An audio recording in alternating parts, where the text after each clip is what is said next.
சாய்ராம். என் அன்பு செல்லமே, என்னுடைய அழகான தங்கமே, வா என் பக்கத்தில் வந்து அமரு. என்னென்ன விஷயங்கள் செய்யலாமோ, என்னென்ன விஷயங்கள் உன்னுடைய வாழ்க்கை, என்னென்ன உன்னுடைய ஆசைகளோ எல்லா விஷயத்தையும் என்னிடம் சொல். கட்டாயமாக உன் வாழ்க்கையில் அற்புதங்களும் அதிசயங்களும் நானே நடக்கச் செய்வேன். உன்னுடைய வாழ்க்கையில் இருக்கும் அத்தனை விதமான விஷயங்களும், உன்னுடைய வாழ்க்கையில் எப்போ பார்த்தாலும் கஷ்டம் கொடுக்கும் விஷயங்கள், மனிதர்கள் யாராக இருந்தாலும் விலகி உன்னை தேடி நல்லது என்பது எப்பொழுதும் வரும். எப்பொழுதும் நல்லது மட்டும்தான் உனக்கு கிடைக்கும். யாரை பார்த்தாலும் எப்போ பார்த்தாலும் ஏதோ ஒரு விஷயத்தை பற்றி யோசிக்கிறாய். யோசிப்பது என்னை பொறுத்த வரைக்கும் தேவையில்லாத ஒன்று. தேவையில்லாத விஷயத்தை பற்றி யோசிப்பதினால் அது தேவையில்லாத ஒன்று என்று சொல்கிறேன். நிறைய நலமான விஷயங்களும் நிறைய பலமான விஷயங்களும் உனக்கு அமைந்திட, எல்லா விதத்திலும் லாபங்களும் எல்லா விதத்திலும் உனக்கு அற்புதங்களும் அமைந்திட என்றும் என் ஆசீர்வாதம் இருக்கும். அன்பான பிள்ளையே, நிறைய பேர் உன்னை போட்டு அமுக்கி உன்னுடைய வாழ்க்கையில் இருக்கும் ஒவ்வொரு விஷயத்திலேயும் ஒவ்வொரு நொடியிலேயும் உன்னை அமுக்கலாம் என்று முயற்சிகளை செய்யலாம். ஆனால் உன்னை பொறுத்த வரைக்கும் அந்த எந்த ஒரு சின்ன விதமான எண்ணங்களும் தேவையே அல்ல. உன்னை பொறுத்த வரைக்கும் நான் இருக்கிறேன். உன்னை பொறுத்த வரைக்கும் உனக்கு அத்தனை விதமான சந்தோஷங்களையும் அள்ளி கொடுப்பதற்கு இங்கு நான் இருக்கிறேன். நான் உனக்கு முன்னும் பின்னும் இருக்கும் பொழுது உனக்கு மற்ற விஷயங்களை பற்றி கவலைகள் எதற்கு? காலத்திற்கும் நேரத்திற்குமாக காத்திருக்கிறாய். நம்முடைய வாழ்க்கையில் நேரம் வந்து விடாதா? நம்முடைய வாழ்க்கையில் அனைத்து விதமான அதிர்ஷ்டங்களும் கொட்டாதா என்று கண்டிப்பாக உன்னுடைய வாழ்க்கையில் எல்லா விதத்திலும் ஐஸ்வர்யத்திலும் உனக்கு நான் துணையாகவே இருப்பேன். காலம் மொத்தமும் உனக்காக சந்தோஷங்கள் கிடைக்கும். எப்போ பார்த்தாலும் அழுகை, எப்போ பார்த்தாலும் கவலை. ஆனால் நீ எனக்காக இருந்த விருதங்களும், நீ எனக்காக இருந்த ஒவ்வொரு விஷயங்களும் உன்னுடைய வாழ்க்கையை நிச்சயமாக சத்தியமாக மாற்றும். நம்பிக்கையோடு இருந்தால் எல்லாமும் நலமாக இருக்கும். நீ தெய்வத்தின் மீது நம்பிக்கை வைத்து விட்டாய். இதற்கு பிறகு உன்னுடைய வாழ்க்கையில் கவலைகள் எதற்கு? கவலைகள் யார் தெரியுமா பட வேண்டும்? தெய்வத்தை நம்பாதவர்கள். தெய்வத்தை எப்போ பார்த்தாலும் எல்லா நிலைமையிலேயும் ஒவ்வொரு விஷயத்திலேயும் தெய்வத்தை போட்டு திட்டிக்கொண்டே இருப்பவர்கள்.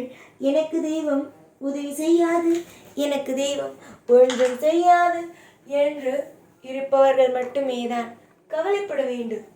ஆனால் முற்றிலும் நீ தெய்வத்தை நம்புகிறாய். முற்றிலும் நமக்கான தேவைகள், நமக்கான வசதிகள் அனைத்தும் நம்முடைய தெய்வம் சாய் தருவார் என்று நம்புகிறாய். இப்படி நம்பும் உனக்கு என்ன கவலை இருக்க வேண்டும்? அதிக கவலைதான் ஒரு மனிதனுக்கு ஆபத்தாக முடிகிறது.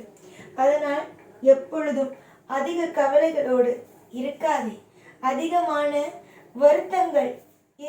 வருத்தங்களோடு இருந்து ஒவ்வொரு நாளும் எனக்கு இந்த விதமான கவலை, அந்த விதத்தில் கவலை என்று ஒவ்வொரு நாளும் கவலைகளோடு எப்பொழுதும் இருந்து கொண்டே இருக்காதே.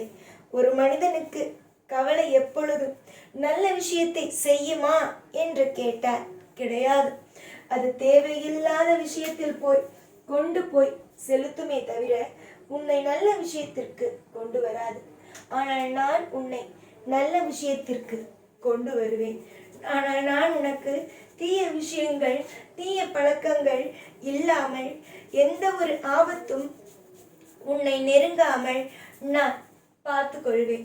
காரணங்கள் இல்லாமல் எந்த காரியமும் இவ்வுலகத்தில் நடப்பது அல்ல.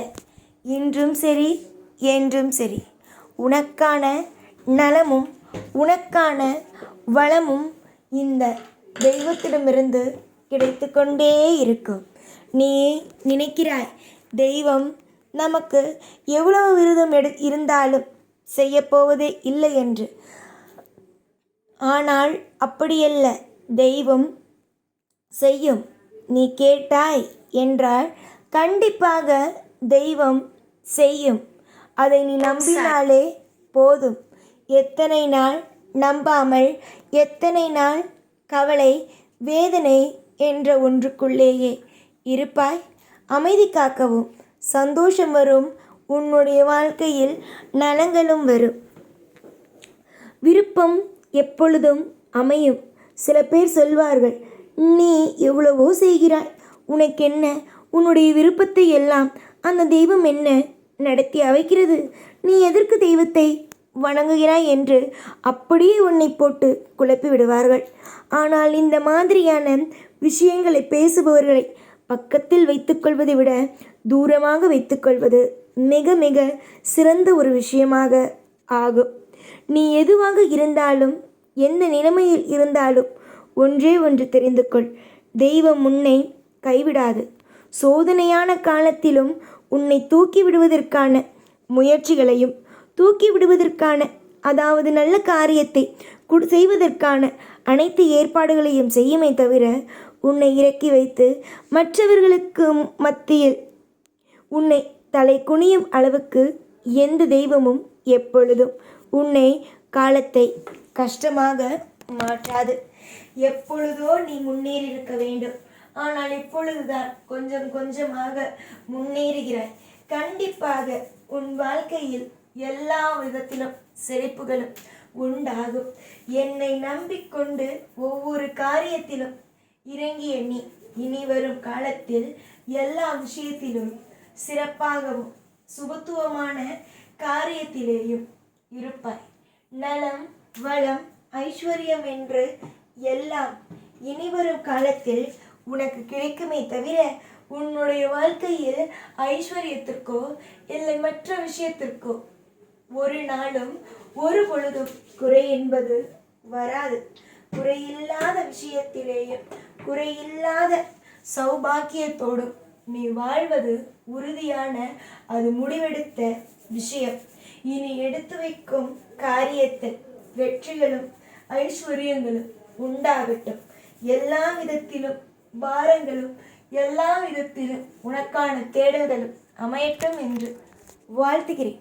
எப்பொழுதும் உன் கூடவே இருப்பேன். இந்த சாய்நான். ஓம் சாய்ராம்.